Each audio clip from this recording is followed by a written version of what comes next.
black, you're white. Now what? What if I say the wrong thing? You probably will. Who doesn't? But I'll do my best to listen. Maybe if we're humble enough to listen to each other. Maybe if we're brave enough to lean into those difficult conversations. We might. We could. Come up with some answers. Make some real progress. Discover how much we have in common. And appreciate our differences. Now you're talking. I'm David Conley, communications consultant. And I'm Chris Thurber, clinical psychologist. And welcome to another episode of I'm Black, You're White, Now What? And we are blessed tonight to have two great guests with us, and we're going to have a great conversation. We have Ken Mendes and Joshua Conley with us, and we're going to be, like I said, having a really great conversation about just kind of young people's perspective, a student's perspective on a lot of what's going on, and some takeaways on how things can improve, going forward for the future. But before we get to that, Chris, let's kind of talk like we do sometimes about our previous episode. I think last time it was just the two of us, and God help the audience for that. I don't think our wives have listened to that episode. But no, I don't think so. They think they hear enough of us, going in life, period. But no, I thought it was, as usual, a great conversation. I always enjoy talking with you, but it kind of is a great lead in to today's episode. We were talking just about how easily it is to kind of be misunderstood and to have some trigger things be more the conversation, like the point of your conversation being hijacked by some triggers and things that will take it in another direction and make it now be about something else instead of the important issue that was initially brought up, and how much that impedes any sort of progress between people in general. Yeah. I mean, I think that one of the things that you and I spoke about in that last episode was the tension that exists not very deep beneath the surface, or for some people it's right on the surface, and it just makes interactions, conversations that have to do with social justice a little bit fraught, or high risk kinds of interactions, at risk for being misunderstood, at risk for being tense and derailed by our trying to call the other person out on, well, wait a minute, you did this, you did that. And I thought about our conversation, and we said several times in different ways how important it is that people enter those conversations assuming that the other person has their best interest in mind, that there may be disagreements, but you're going to go at it. I think David and I are going to have this conversation, and I'm going to begin with the assumption that he has good intentions. And I think, when you're going into a conversation like that, and when it becomes very emotional, recognizing that, this might not be about the two of us. This might be about the larger systems, or this might be about our fears. And being able to say that, and being able to state that is so important. But there's no such thing as a perfect interaction. There are going to be all kinds of missteps. And we say that in our intro, and, I had a chance to live it out a couple of weeks ago. So I was grateful, David, for your candid feedback for me about, how I was misunderstood. And I think people can do that, then I think we can make some headway. And I think once you are, if everybody then, sort of does it, like you were just saying, with the intention of actually being understood and understanding the other person. And first just realizing that when you're having the conversation, the person who's bringing up that issue, their issue is an issue that's worthy of being discussed and is a valid issue. And I think sometimes the reason, we deflect is just sort of our fear of actually delving into that and having that conversation. So we want to kind of, I don't know, like make the conversation about something that may be a little more comfortable for me, as opposed. So I think it was great for us to get that understanding, for me as well as for you, Well, and yes. then and then to take that forward. And I think if we do in our circles, then hopefully it grows and grows and creates some positive change.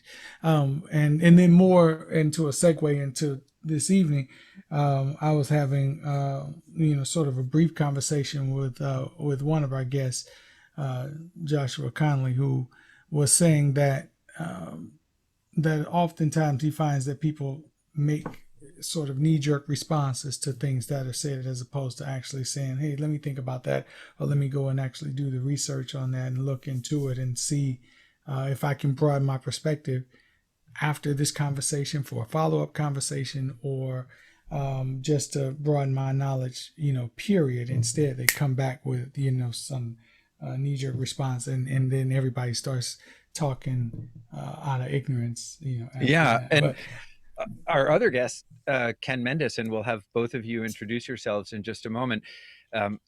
I, full disclosure, met this morning at a webinar mhm, I attended at Phillips Exeter, the school where I work, and Ken and some of the other guests were talking about the reaction that they've gotten here in New Hampshire. Ken and I mhm, live, in the same seacoast area of New Hampshire, in a state that is, Ken reminded us, is 96% white. If you're going to be involved in anti-Black racism efforts, if you're going to be involved in social justice, you are, interestingly and painfully, I think, going to run up against some people whose knee-jerk reaction is, we kind of like New Hampshire the way it is. mhm. And so we're really interested to hear the two of you share your perspectives. Joshua, could you begin by introducing yourself to our listeners, and then we'll move to Ken and then start our four-way conversation. Yes, sir. My name is Joshua Conley. I am a sophomore at the University of Missouri St. Louis, and I am studying political science. I'm minoring in criminal justice, and that essentially became the catalyst for my involvement in politics, my interest in politics, social justice, and race relations, and everything under the sun. My goal is to never ever claim that I know a whole lot about a topic, or claim to be an expert. My goal has always been, ever since I started on the path that I feel like I'm on, is to have conversations with people and act in dialogue that produces solutions, simply so that we can all just see each other as people, not Black, white, Asian, Hispanic. I feel as though those aspects of us should be celebrated.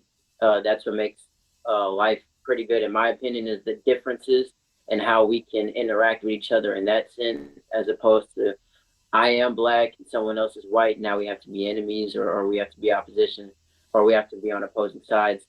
So that's my goal. I appreciate you guys having me on, and I hope to be able to convey that in some way this evening. Thank you. Welcome. Ken. Right. My name is Ken Mendes, and I chair the board of directors of the Racial Unity Team. The organization was founded 5 years ago. But I think before I go into telling you a little bit about why I'm doing this, my background has been in working for corporate companies. I started off as a gun runner. I say that with humor, saying that I was working in defense contracting, building Patriot missiles, cruise missiles, and those kinds of things, and testing the results of those. From there, I later on joined the pharmaceutical company and helped them modernize their manufacturing process by bringing the technology that the military had into manufacturing pharmaceuticals and things like that. So I've learned a lot from those jobs in when I go into an area and I look at a problem and I try to figure out what's wrong with a manufacturing process. So I have to dig deep into finding out the root cause. But I know one thing, that the people that work there are the ones that have the answer. So when I came to New Hampshire, when I opened up the newspaper and saw the superintendent of schools saying, we do not have a diversity problem, he's right, because we're 96% white. But the kids are going to live in a diverse community. A lot of the children, the kids, once they graduate from high school, go to the local university or go to a university, of their choice someplace. And guess what? They're going to run into all kinds of different races. And so I said, I don't want my children or my grandchildren, going out into the world and not knowing how to deal with other people. So how do I bring that solution to them in the schools? And that's what got me working with the schools and trying to educate and bring about change in what so that our children are the ones. I had put a lot of, the young people, they're the ones that are going to bring about the change. We just have to help them do that. It's fascinating. You were a systems engineer working in very technical fields, and now you're kind of social engineer. Good way to put it. Yes, yeah, because it's working with different people, and each, Yeah. like you mentioned, each one has their own, perspective, and you can go into a group, and then there's people that want to learn, people that know something about the subject, of race and diversity and exclusion, and then and we have to balance it because each one is at a different level of that learning process. And I found that, if somebody comes into a meeting gung-ho with all kinds of ideas, but they've lost the audience because the audience doesn't, not where they are in terms of their understanding of the topic. And so communication, like you mentioned, is so important because what I see in my circle of the work is that I have a lot of people in the organization that want to volunteer that are much older, right? And I know the ideas of how I'm going to change is going to have to come from the young people as well, because I want to reach them. And so, there is this technology challenge that we have with people, and, people are looking at solutions from an old perspective. And I want to bring out the young people because most of the programs that we conduct at Racial Unity Team addresses the schools and the young people. And we can talk about some of those projects as well. So Joshua, I'm curious from your perspective, at the University of Missouri or the schools you went to prior to that, what is the difference between the students who are eager to be engaged in something socially responsible or, positive social change, whatever their political leanings, and the ones who aren't? Like, what's the difference? I think it's rooted in the education of what issue or issues you would like to pursue, or that the ones you have interest in. For me personally, my interest in politics came because I essentially was told how to think or who to vote for. I wasn't of age at the time, but who I should vote for in a hypothetical situation, which propelled me to do the research, to educate myself, to separate myself from a group of individuals who are fixated in one ideology, simply because that can't produce results, because that's how this country has been run, in my opinion, from my analysis, ever since it began. So simply educating yourself, for African Americans, white people, regardless, the responsibility to educate yourself if you want to get into politics or you want to have a voice in regards to race relations. It is not specific to any race, gender, religion, or anything. I feel as though it's just a necessity for everybody. I have been on the receiving end of many people claiming that they don't want to be associated with me anymore, or to not be friends anymore, or anything like that, because of my political views, or because of how I see the world. But the difference has always been is that we are so used to, this is how Black people, it's all people, but specifically because I am African American, this is how a Black person should think. If they go against that mold, there must be something wrong with them. And that is not the case at all. I've simply just educated myself, and that is what I aim to do in my quest to move further within politics. That's what I aim to show everybody who's of my age, of my race, and with just within this, the African American community is to just educate yourself, because there's a lot of information out there that could really open up your eyes to see the world from a different perspective that doesn't follow the standard blueprint for how it normally for what it means to be Black in America. So I think that's the main component. It's just education and figuring out what it is that you believe in, standing firm on it, but then also being open to see other people's opinions, educated standpoints on a specific topic. Let me ask you though, and I don't want to spend too much time on it, but I just want to sort of as a follow up to what you were saying, and to be clear, because it sounds, when I hear you, it sounds like you're saying something, so I don't want to make a knee jerk reaction, but are you saying that you educated yourself and you came to this conclusion, but before that, you felt like the people who were telling you what you should be feeling were not educated? No. I feel as though the people, because the main people who were expressing any political view or rhetoric to me were teachers, faculty. I feel as though they're educated, but it's in the sense where they want to educate themselves to make sure that they don't look stupid or look out of place in their ideology. What I plan to do, and this is my goal, as long as I live, is to educate myself to the point where I can get people to open their eyes to all different kinds of possibilities. Because the specific teacher that got me into politics knew what he was talking about in terms of who he supported or how he saw the world, but it was simply to get me to believe that as well. That is never my goal. If someone wants to disagree with me, that is perfectly fine. But if I can't be frank with a person, if we can't have blunt conversations that are a result of the education that we've acquired based on someone else teaching us or us doing the research ourselves, I find that as an issue. And that is my goal, is to move past that, where I can educate myself and then express that to other people in a sense where you can believe this, you can believe that, you can agree with me or disagree with me. But as long as you are educated to the point where we're not being ignorant or hateful or spiteful to each other, that's my goal 100%.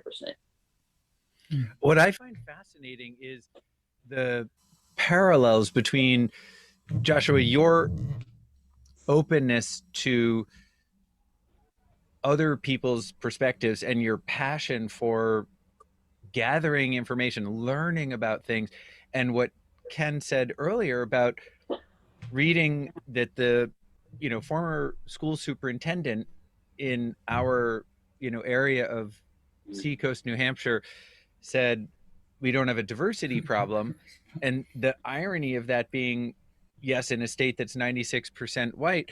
But the fascinating thing about what you said, Ken, and I hope I'm not misquoting you, so correct me if I'm wrong, but it was like, well, I'm not just gonna go to the superintendent and say, why, do you have any idea how sort of myopic that is? Or like, I understand what you're saying, but let's put this in a different perspective. You said, that's a guy I need to talk to. Those are the people. The solution is here. That's why you wanted to. A lot of people would say, I'm not going to do any social justice work in New Hampshire. Have you been to New Hampshire? And you embraced it. You embraced it like Joshua is. What's that about? Well, that's interesting, because I realized that my background gives me a different perspective on life and diversity and inclusion. And if you are brought up in, I've lived in rural America, so I see the difference. People that have traveled are much more informed about, how the world and the economics of the world works and things like that. We all depend on each other. So if you are not outside of New Hampshire, you're going to have this perspective of, I've got everything here. I'm happy. I don't need anything else, right? But now you have to open their eyes and say, but you may be missing something, right? And that's really hard, because I know in the work I do, there are people that are tired. And I'll be frank, we have a meeting, we want conversation, we're hoping that, we have a good mix of people and to have a really good conversation. When I first came to New Hampshire, it was very difficult for me because I said, I need some people of color in my meeting to give me a different perspective, bring the Native Americans, bring the Blacks. And then I realized one thing clear in my mind that I would not have realized is that people are tired. And when it comes to, especially to the Blacks, they're tired of having to live the prejudice and the racial issues of every day. So they don't want to talk about it. Yeah. Talking about it's a lot of work and going, so wait a minute, it educated me that I have to approach it in a different fashion. I just can't expect people to share their story with me because they're reliving the racial pain that they've gone through. So I'm very sensitive to, where people are coming from. And if somebody doesn't want to talk, that's fine. We'll have a conversation some other time. I have to build relationships and then get into the harder topics with anybody.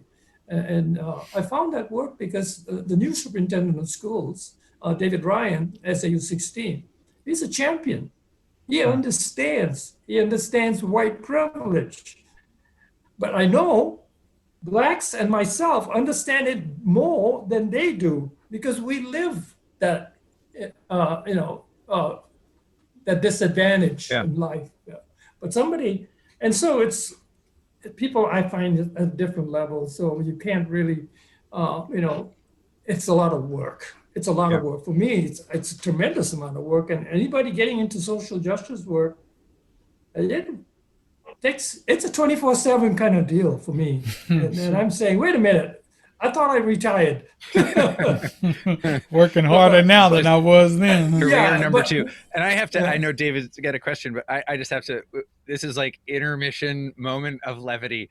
I have to know, when you were working for the Raytheon or whatever company was making Patriot missiles, and did anyone ever crack the joke around the lunch table like, this is rocket science? I'll be Doesn't sound like interested.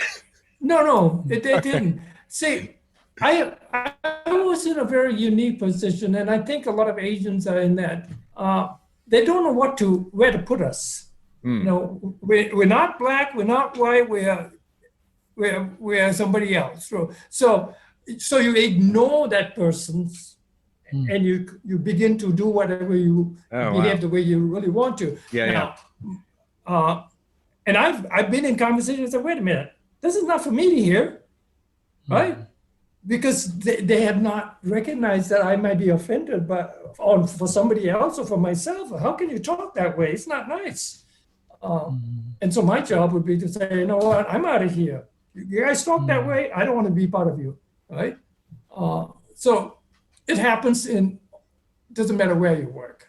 That's a good point. I find that, and I think I've been blessed by that perspective because I can sit down and talk to a white person, I can sit down and talk to a Black person and treat me with respect like I was just somebody that, don't want to have a conversation with me. And that's a gift that allows me then to understand different cultures. And the Racial Unity Team looks at all different disadvantaged people. If you go back to the history of Exeter, the Native Americans, the Abenakis and the Swampscott were driven out way back, were displaced by the white settlers, right? Then came the free African Americans and Native and the slaves, and they were driven out, right? And what is amazing to me is the free African Americans in Exeter were educated. They went to the local schools, right? But the businesses wouldn't hire them. They would hire new immigrants who were white, who rented rooms in the African American houses, but the African Americans couldn't. So New Hampshire has had a very interesting way of displacing people of minority, even the Chinese Americans with with the Exclusion Act, the Chinese Exclusion Act didn't allow them to bring, their families in here. And it goes on even today. I mean, I can tell you stories that really make me angry. And what I find is troubling is that even though you're supposed to report racial crimes and things like that in the state, people are not doing that. And in one case, a real estate incident, rather than indicate that a family looking to buy a house was discriminated against, the police had to, if you look for a police report, it'll be under trespassing. All right. So, I'm a data guy. I like to look at data and see where do I find problems and solve them. When you report something as trespassing, which is a housing discrimination problem, I would never find it in the police report. No. And this is what we see. I looked at data and I find it very difficult to get to the root cause. So conversation with people is so important for me.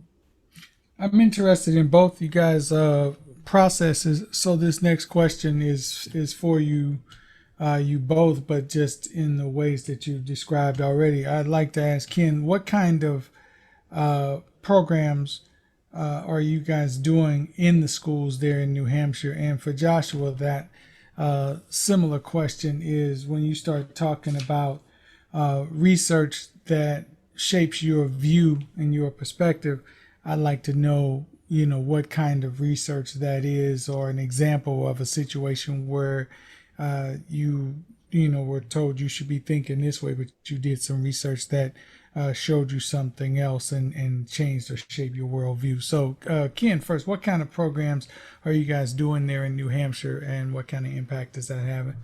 Right. At the school level, we realized that the social studies curriculum is not telling the true story of American history.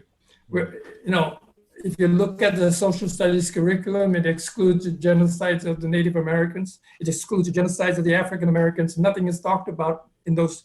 And even to the point of, what I found is that teachers want to tell the truth about the history of America, but they are afraid to. A good example is Thanksgiving, right? Mm-hmm. The true story of Thanksgiving is not what you learn in school, right? But they are afraid to teach the true story of Thanksgiving because the kids will go home and say, Mommy, I learned this in school. And guess what? The parents will be right there. And they have nothing to back them up. The curriculum doesn't reflect the true history. So the task that we are facing is, we got to rewrite the curriculum, right? And we have been working with the Department of Education to redraft the curriculum. And it's been 2 years since we, got involved and, put some input in there. So now I'm seeing things like Native Americans and African American history and things like that. But with COVID-19, it's sitting on the desk of the Commission of Education, waiting to be released for public review. But curriculum changes are very important. So we continue to work with the schools. Teachers call us up and say, we got this special project, we'd like to talk about it. And I don't know whether you heard about the Dover school incident where they played the Christmas jingle. Some social study teacher had a project that they wanted to have in the high school, but it went viral. He was doing the right thing, trying to educate the children, but the media picked it up. And so teachers are afraid when they go into creating projects, social studies projects for schools. So they come and consult with us to help us, give them some idea. They bounce things off of us. We don't drive them. They want to make sure, okay, have you thought about this? And so we provide that service. Since we're a nonprofit and our mission is to work with the schools, we do it, free of charge. We don't charge them for it, and we give them whatever. So there's a lot of that. Also, what schools are trying to bring into the education process is the appropriate literature for the children, right? So these are what the schools are doing. And we have projects that, like, for example, we have a music project kicking off this summer, this where we want the kids to think about how, you remember the 60s and 70s protest songs, right? That we want kids to write lyrics to songs uh, to bring about change. And so we've got a grant with New Hampshire Humanities for the Arts to bring that project to the schools. And that's the most recent one. We also have art and poetry contests, of diversity, equity, inclusion. Each year we do that and give them a prize from kindergarten to, high school, different groups. So reaching out to the kids, trying to do the things that they want to do, but using their talents. So art and poetry and music, some of the projects we do with schools. And David Ryan and his team have been very helpful in introducing it to the teachers and things like that. So we've been making some good headway with the schools, and we will be doing more of that as time moves on. That's great. I'm so glad that you have the support of Superintendent Ryan. He has to be that way. If you Yeah. don't have somebody inside, it would be difficult. Yeah, if the teachers are going to implement something fresh and something more complete and heartfelt and accurate and representative, they can't go out on a limb lest they be misunderstood for that. Joshua, what about David's question for you? Tell us a little bit about your work. Okay. So I believe it was about like the research that I've done. Okay. And especially, just to remind you of the second part, a time when you felt somebody was being sort of dogmatic with you, like this is what you have to think, and you're putting your approach into practice. Yeah, for sure. So initially, the former, in terms of the research that I've done, steps that I've taken, more specifically, especially recently, is I applied and thankfully got accepted into an internship, ASUM internship, based for the 4 major Missouri schools, universities, that it involves 8 students across the state of Missouri who are to act in a nonpartisan way to oversee, shadow, and to help pass legislation in the state of Missouri that will specifically benefit college students. So in the sense of that, I'm excited for that because I can be in an environment where one of the requirements of the internship is to be able to work in a nonpartisan way while still without necessarily having to lose yourself. I don't have to give up who I am just to be able to demonstrate that I can operate in a nonpartisan way. So I am very excited about that because that will for sure cause me to have to do a lot of research and go into things that I really don't know that much about from another person's perspective. And hopefully that I can reciprocate that onto somebody else in a sense that they would do the same. Now, specifically on how I got there, I guess I would give an example and a more recent one as well. This happened last week. One of my friends sent me a link to an article that was done about a specific tax code by the president. And the thing that I have an issue with is how influential the news is on everyone's opinion. Not everyone, I don't mean to box everyone, but a lot of this country's opinions and views are driven by what the news tells you or tells them or anybody else.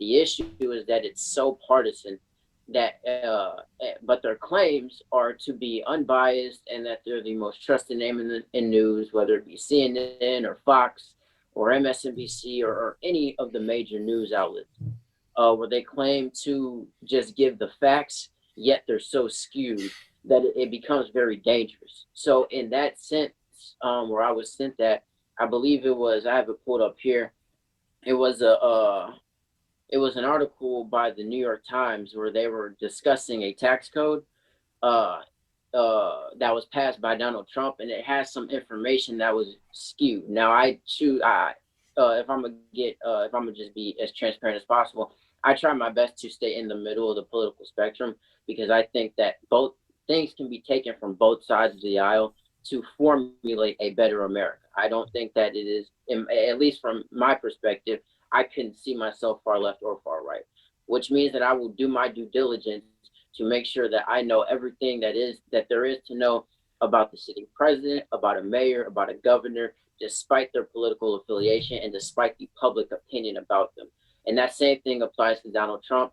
Obviously, he's not the most popular president that we've ever had, but even him, I will do my due diligence. Mm-hmm. And in this situation, the New York Times came out with an article that discussed some information about his tax code. Some of the information was slightly faulty, mainly because it was heavily biased and not all the information was there. So I did the research to try to find a non-biased article or a resource that would help me to convey to some other people who are looking at this article that, like, just to think twice about it or to take it with a grain of salt and then to move forward with that. So I found an article from a website called taxfoundation.org, which is nonpartisan, non-biased. It just simply gives information for a tax code, for a tax code in question.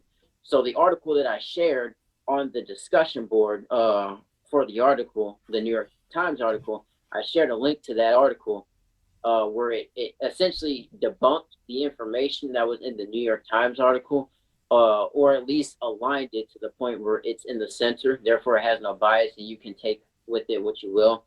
And I essentially got, if I'm trying to be as casual as possible, I essentially got dogged out because the interpretation that I guess anyone who responded to what I did, what I responded with, was that I am defending Donald Trump because I'm black and that I'm supposed to vote Democrat. That's bad. So I was called, and I have it here. I was specifically called a racist. I was called Uncle Tom. I was called a bigot. I was called anti-black, an idiot, and stupid. And I was told right here that I did not know what I was talking about. Now, I'm not going to take it too personally because I've gone down that route before where I'll go back and forth with somebody and my emotions will start to fluster and the conversation goes haywire. But this is the proof right there, at least to me, that it is important for us to do the research because in this context, in no way, shape, or form was I claiming to be an expert or was I claiming to know it all. I simply just gave him the due diligence because if I was in that position, which if I stay on the straight and narrow, I plan on running for president one day. That's been a goal of mine ever since I started this. So when I get to that point, I would love it if my constituents could give me that same respect to do the due diligence, to carry out the research. If there is a news outlet that is trying to slander my name or to express fake news, if you will, for lack of a better term, or skew news that just goes in their direction to show that, hey, you know, I'm not doing my job right, or this is the situation when it really isn't. So that's my that's a personal experience. I guess one more. I'll try to be as quick as possible. Recently, I had gotten to a conversation with someone I've been friends with for going on 10 years now, and we have differing political views, but we never got into the depths of those details. We've always kind of steered away from that. And eventually we got to that conversation of talking where I tried to see things from both perspectives. My friend, or I guess my former friend now, was very left-leaning and nothing could faze her on that. So when I expressed my views about how I felt about specific candidates or specific issues, she ended our friendship over a text message. And without really hearing me out more, just kind of putting me in a box in a sense. But the thing that I went into that conversation with was research, was information, and then I'm trying to express it to you, but because we're all so fixated in our factions, whether it be black, white, Democrat, Republican, Asian, Hispanic, we're all so territorial in a sense when it comes to those factors that even if I do have the facts, for a lot of people, they won't even want to acknowledge it, uh, simply because it doesn't align with their ideology. So those are just a couple of examples, and I'm excited for this internship because it's really going to propel me to make sure that I am on top of my research and that I'm not cutting any corners when it comes to that, and that I'm leaving my emotions at the door, because there's a place for them. But when we're trying to get solution, facts are very important. And the only way to acquire the real facts is to do as much research as possible. So Ken, what can I mean, we're listening to that, it sounds, I mean, he's having those conversations at 19, but I'm having those conversations at 52 with people who are 50 plus, and it doesn't sound much different. So, I mean, when you start just talking, keeping it with young people, even what are some of the things that you feel or that you're finding that we can do to just kind of break through a lot of that fog that keeps that communication so stunted, because what you have here is a conversation where we're talking about facts and what have you, whether you agree with them or not, where this young man should be able to have this conversation with this young lady or whoever and present facts, and people say, oh, okay, well, I learned that about that, or here's some counterfacts to that, and they actually have a conversation that doesn't get so emotional that we end friendships of a decade or more or what have you. What is it that that we can do practically, or what is being done maybe in your view, that can affect that? That's a very interesting topic because I think we when we start conversations, we don't establish any ground rules, right? We just jump into it, and before long, we are on one side of the fence, and the other one is on the other side of the fence. And I think if I'm personally, I'm very quiet and I listen a lot in conversations. It's very important because somebody may have a completely different view from me, and they might change my mind. So I think have to go, especially when you're dealing with social justice issues, you have to go into the conversation saying that maybe I don't have all the answers, right? Or you may have all the answers, and then it's your task. But at the end of the day, I think if there were ground rules, this is a conversation, we had good discussion, and it's not going to impact our friendship. I mean, you losing somebody that you have known for 10 years, that's hard. That's a personal blow, right? And so I think when we go into conversations that are difficult, up front say, you know what, when we leave this conversation, I still respect you, although I might disagree with you. And at least you have already set the ground rules that I may not agree with this person, but well, let's have that conversation. But it's easier said than done. I know Right. that. Okay, I know that because we jump into conversations and we have this great discussion, and before long, we're on different sides, and then become personal. And that's when it's time out. You know what? We got to do something different. I was And I talking. think too. Oh, I'm sorry. Go ahead, Chris. I'm sorry. Oh, Go ahead. no, you go ahead. I was just going to say, I think in my experience too, sometimes, and this is just talking to Joshua and anybody who's listening might be in that sort of situation too.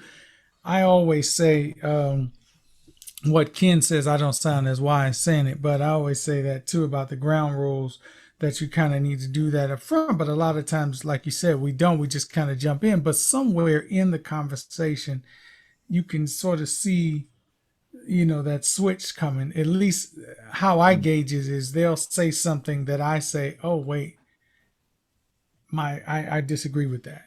And so then I have to say, if I disagree with it, chances are the next thing I'm about to say, they're probably not going to agree with that. Yeah. So I say, hey, listen, I'm going to say this, but I don't mean to offend or anything like that. And I'm just offering a different perspective. So perhaps, we can see both sides of this thing. And then I go forward with that. And oftentimes I find myself having to try and reiterate that as the conversation goes forward. And it's easier. It's not foolproof, but it's easier to even keep those ground rules going throughout the conversation. Once you start noticing that you're about to have this diversion in viewpoint, Oh yeah. but Mhm. yeah. But I'm sorry, Chris, what were you going to say? You said it better. Oh, So okay. absolutely, yeah. That was the Joshua, first time for that. Joshua, what do you think about your fellow students? Are they more inclined to um, quickly sort of spiral into getting personal and name calling and classifying you as this or this, or is there an equal or greater percentage of students that you come in contact with that are like, well, tell me more? Mhm. Mm-hmm. Yeah. Before I preface this, I don't ever want to generalize or put anybody in a box. But this is just from my personal experience. The overarching or overall percentage of people that I come in contact with that are around my age group or whatnot, it typically goes the former, Mm. where personal feelings get involved and shots start being thrown as opposed to us just having a normal conversation. I really think that is just rooted in inexperience or immaturity. Simply because number one, just because I have a political preference, or let's say if we're being more specific, if I prefer a candidate, that does not mean that I agree with everything he or she does or believes in. It's just whatever I hold near and dear to my heart. Let's say the economy, for example. If there's a candidate who can produce better on that front, that is who I'm going to lean more toward. Or whether it be immigration or social justice or anything like that. And I feel as though that is lost. Where if I am having a conversation with somebody and they tend to disagree with me, I have to be all in on the side I guess you will, that I'm leaning more toward, which I think is a mistake because there's so much to myself and everyone else that I come in contact with that can be unpacked that just doesn't, because the conversation ends so abruptly based on the intrusion of personal feelings. And I once again, I think the more that we mature, I think it's inevitable that feelings and whatnot are gonna surface more often at this level than it is if I'm speaking, to somebody, the same person, maybe 20 years from now or 20 years down the road. I just think it's inevitable, simply because influence plays a big role on kids and young adults. For a lot of kids, their political preference 9 times out of 10 will stem from their parents or their guardians or whatnot. And even if they don't have parents in the household or good examples, they find it somewhere, whether it be the news or whether it be rappers or athletes or anything like that. The influence comes from somewhere. So for a lot of people, if you are told by CNN, vote Democrat, if you are told by Fox, vote Republican, a lot of people, because those are the two most popular news outlets in this country, and they seek their way into everything, whether it be on the TV, a newspaper, social media, it's everywhere.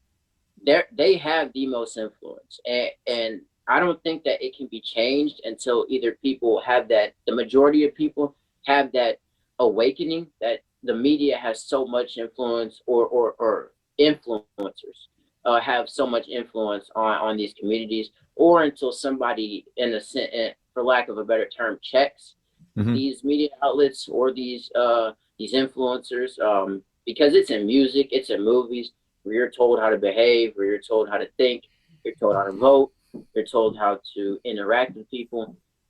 So for a lot of people who don't have great examples, for the people who tell you what they believe in, but also explain to you that, hey, it's okay to have a differing opinion. It's okay to interact with people coming from a different angle. If those aren't present, that is very detrimental. And it's something that I look to hopefully make a change in the older I get. Specifically in the Black community, the single parent household mainly for single mothers. It's such a high rate in the Black community.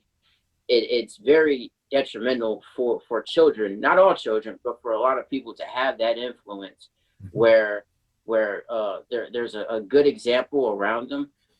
It just seems to be lacking from my personal experience and how I see things.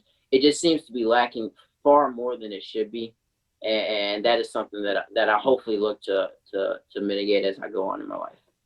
I so admire your integrity. If I had at 19, if I had half of your intelligence and your integrity, think I could have behaved in more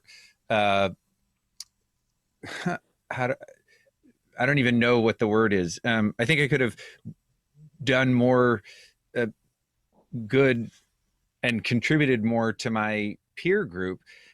You're setting such a wonderful example for your classmates, your friends, in your just relentless pursuit of more information. And the things that people called you online are, as Ken said, conversation stoppers. Okay, Yeah, that's it. exactly. That's it. You got your shot across the bow. And I think that you're absolutely right that some of it has to do with maturity and a kind of experience having some interactions where there are differences of opinion.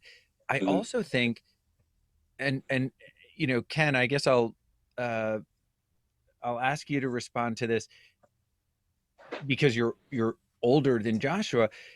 I feel like when people respond in a dogmatic way, or as Joshua said, they, you got to be all in. Like there's no room for nuance. And Mhm. Joshua is living in a very nuanced headspace. He's not going to box people into categories. Um, I think the same thing can happen when people get into, like David and I are in our 50s and older, where it's sort of like, okay, I've lived my life. I know what I want. I know it's, I'm wise to the world. And there's another reason for their rigidness, right? So Mhm.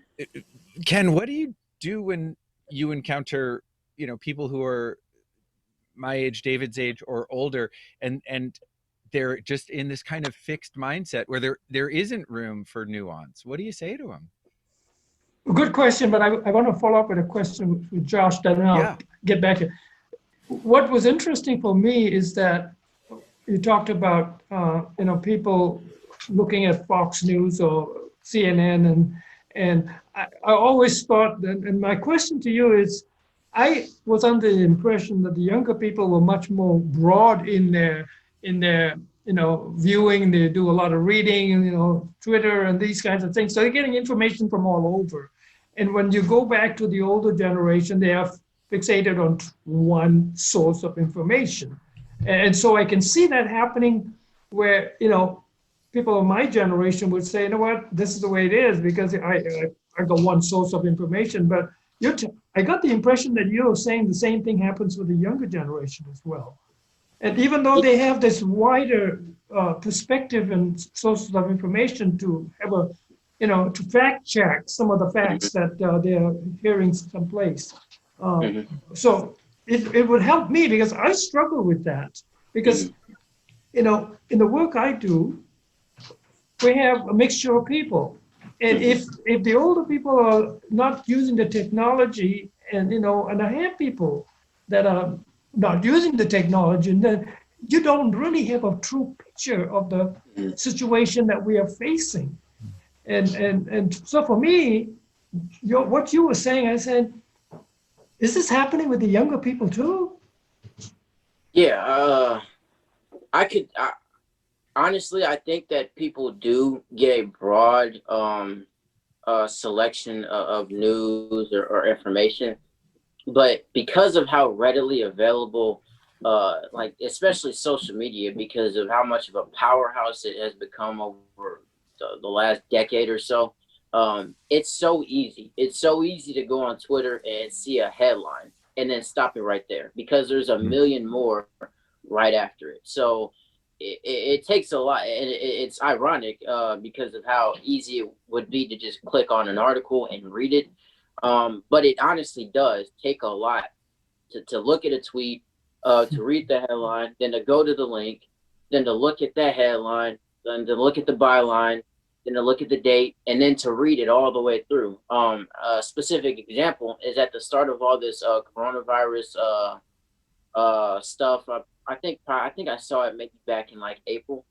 There was an article that came out that there were that police departments in Philadelphia were not arresting people who were committing nonviolent crimes. That was just the headline. So if you are an aspiring criminal and you read the headline, you're excited because you think that, hey, now I can just go rob and steal and do all this stuff like that and not get in trouble. But if you read the entire article, it discusses how if you are caught committing a crime, your information is going to be taken down. You will be detained.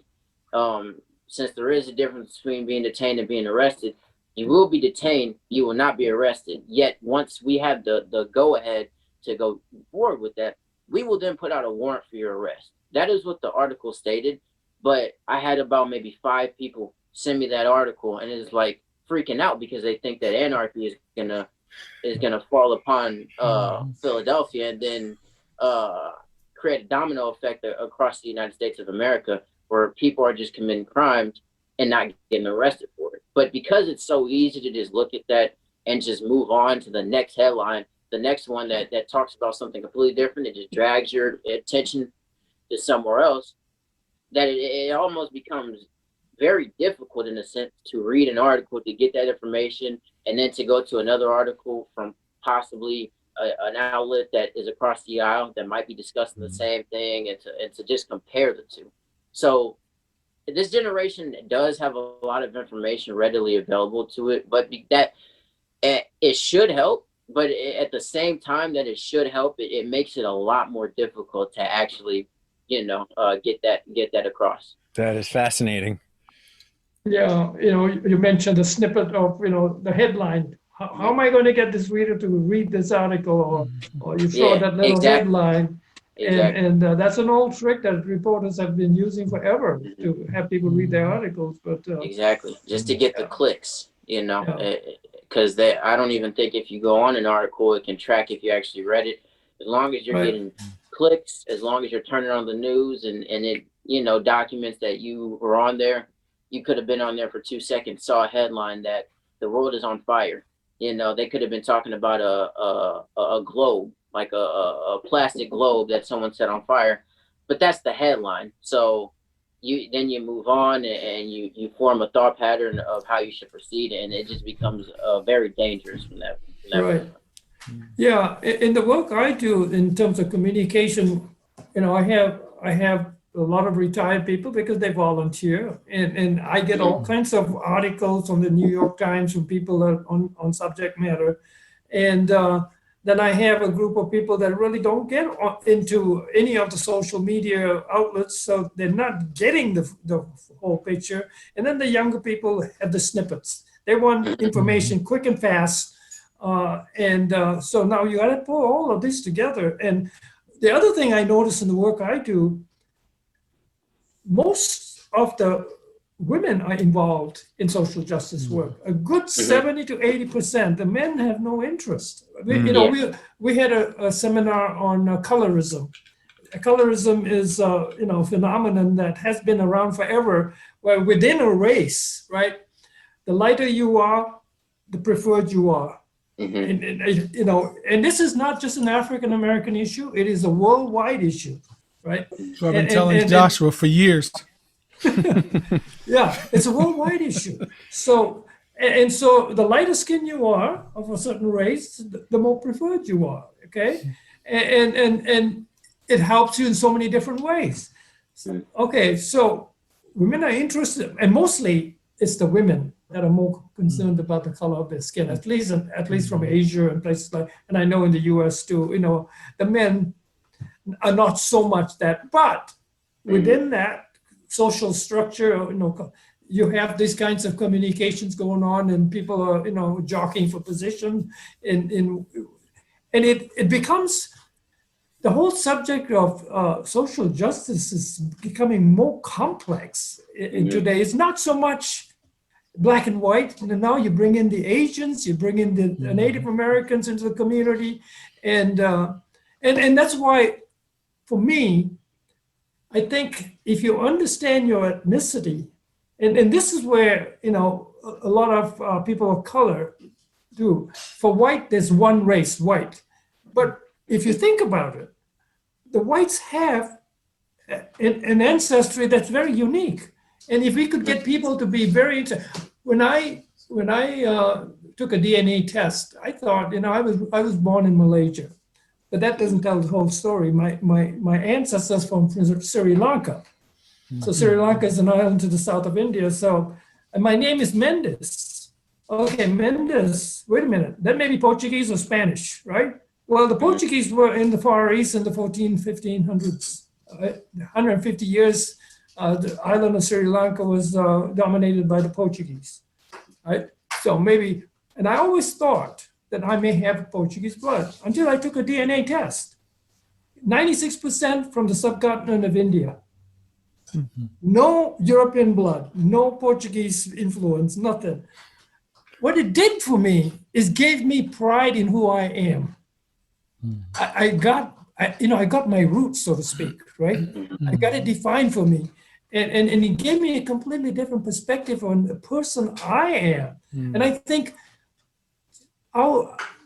I know I'm doing the same thing with my children, teaching them their ancestry, because it's so important. And I think once we as individuals or as a nation begin to appreciate who we are, we're not colorblind. I am different than you are, and you are different from so and so. And we have to identify that we are different, but yet we are the same in terms of, we are human beings, right?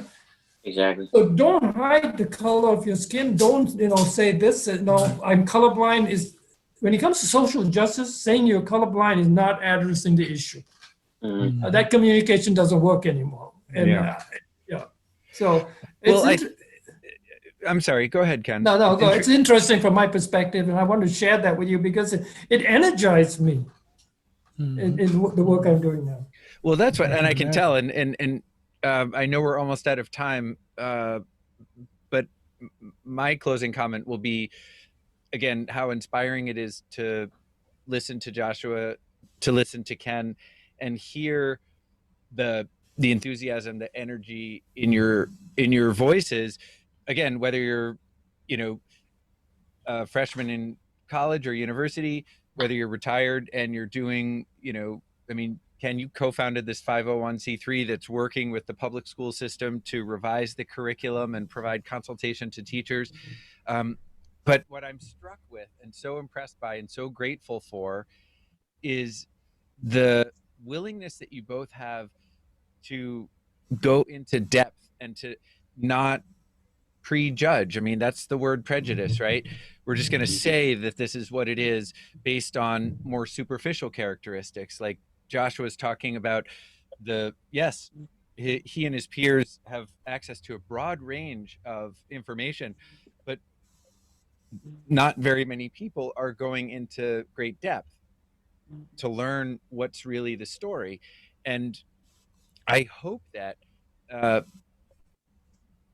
people can see the value of doing that. My concern is that in all of this social justice work, the reason that there's instant name calling, the reason that people come to blows literally and figuratively so quickly is because there's something about it that's very threatening to them as people, like, wow, if what David is saying is right, then there's something about me I'm going to have to change. Well, some people are not willing to even entertain that possibility. Or, if what David is saying is right, then what I just said might not be right. And I just, it takes a kind of humility that, and I'm not saying I'm the most humble person in the world either.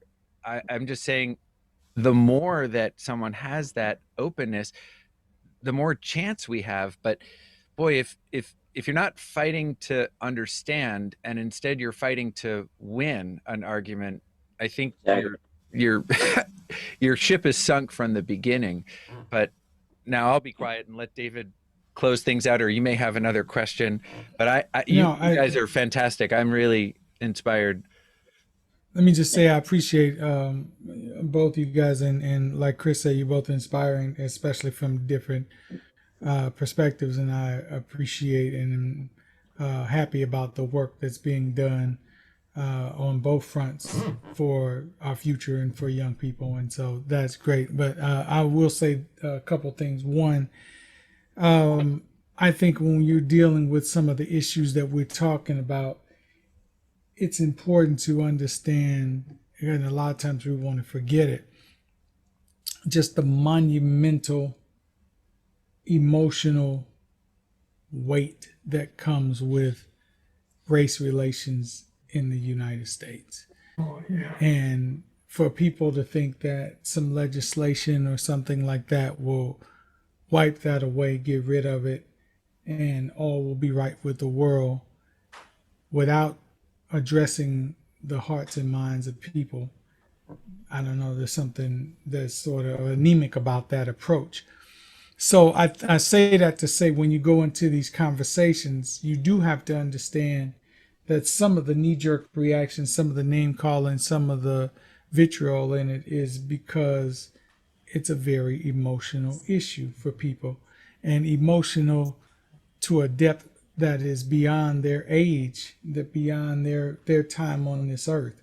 So, and therefore beyond their understanding even a lot of times. And that's on both sides of it, white people, black people, that's, Asian people, everybody has, especially in the United States, has had to deal with some very, very horrible things with regard to race relations, and you cannot address that without tripping over some of those. And so when you talk, even Joshua, you're going against the current sometimes when you're talking about going against, people thinking that you should be thinking this way politically or whatever. But on the other side of that, there are people who are doing that same thing and telling folks that, what they've gone through as a race is over, and they should get to tell you that you should be healed when they've never had to suffer what you had to suffer. That's tough for people who have to suffer that to deal with. And you start telling me that because I want to help my people, that I'm somehow Marxist or socialist, or that I'm not American because I'm saying that America should be held to the ideals that which I was taught in school and which I fought for in this country. Then there's some emotional response that's going to come back from that. So I think if you're going into those conversations and you're going to have a difficult point of view with it, that you do have to understand that emotion is going to be there. You have to understand where it's coming from. And if you go in without that and think it's going to all be academic, then you're taking a knife to a gunfight. It's just not a good idea. So I just would encourage you as you go forward to understand that what you're talking about is some bomb squad work. It is not, anything short of that. It's bomb squad work. And if you hit the wrong wire, kaboom, Yeah. And so, but I applaud you, and definitely, Ken, I applaud you as well for, the scope of what you have to do with regard to changing some of that curriculum and things like that in New Hampshire. And I encourage you both, keep going, because we need all of what you're doing. And I'm proud of you both. So thank you very much. And thank you for being guests on the show and being very candid and open with us both. And we appreciate that. Thank you for having us. Yeah, thank you. Thank you for listening to I'm Black, You're White, Now What? You can find more episodes on the podcast channel Teaching What It Takes, available on Apple Podcasts, Stitcher, and Spotify. To learn more about the work I do, visit www.preparingthepath.com. And to learn more about the work I do, visit drchristhurber.com.